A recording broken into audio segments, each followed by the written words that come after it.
గురజాల నియోజకవర్గంలోని వైఎస్ఆర్సీపీ సీనియర్ నాయకులు కార్యకర్తలు టీడీపీ గూటికి చేరారు. దాచపల్లి టీడీపీ కార్యాలయంలో యారపతినేని వారికి కండువలు కప్పి పార్టీలోకి ఆహ్వానించారు. వైసీపీ పార్టీకి చెందిన ముఖ్య సీనియర్ నాయకులు టీడీపీలో చేరడం మంచి పరిణామమన్నారు. టీడీపీలో చేరిన వారు కోగంటి శ్రీమన్నారాయణ, నాగేశ్వరరావు, వంకాయలపాటి పిచ్చయ్య, శ్రీరాములు, సీతారామయ్య తదితరులు పాల్గొన్నారు.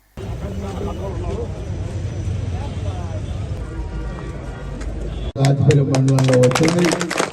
పండుగ వాతావరణాన్ని మీరు మే 13 దాకా తీసుకెళ్లి పోలింగ్లో మరి అందరం కూడా సైకిల్ గుర్తుకై ఇటు ఎమ్మెల్యేగా అభ్యర్థిగా నాకు, ఎంపీ అభ్యర్థికి లావు శ్రీకృష్ణదేవరాయలు గారికి మరి మీరు అమూల్యమైన ఓటు సైకిల్ గుర్తుపై వేయాలి. ఎంపీ గారు కూడా చూస్తే ఒక మంచి వ్యక్తి. ఈరోజు పల్నాడు అభివృద్ధికి కానీ నిధులు తీసుకురావడంలో కానీ ఒక శ్రద్ధ ఉన్న వ్యక్తి, మనకు మంచి వ్యక్తి కూడా వచ్చారు. కాబట్టి ఎంపీ గారు, నేను, మనందరం కూడా కలిసి గురజాల అభివృద్ధికి మనందరం కలిసి చేద్దాం. అదేవిధంగా ఈరోజు వచ్చిన పార్టీలకు వచ్చిన అందరినీ ఆహ్వానిస్తూ మనస్ఫూర్తిగా స్వాగతం పలుకుతూ 12వ వార్డు బీసీ సోదరులు కూడా వచ్చారు, వాళ్ళని కూడా ఆహ్వానిస్తూ అందరికీ నమస్కారం. యానాల నాగేశ్వరరావు గారు,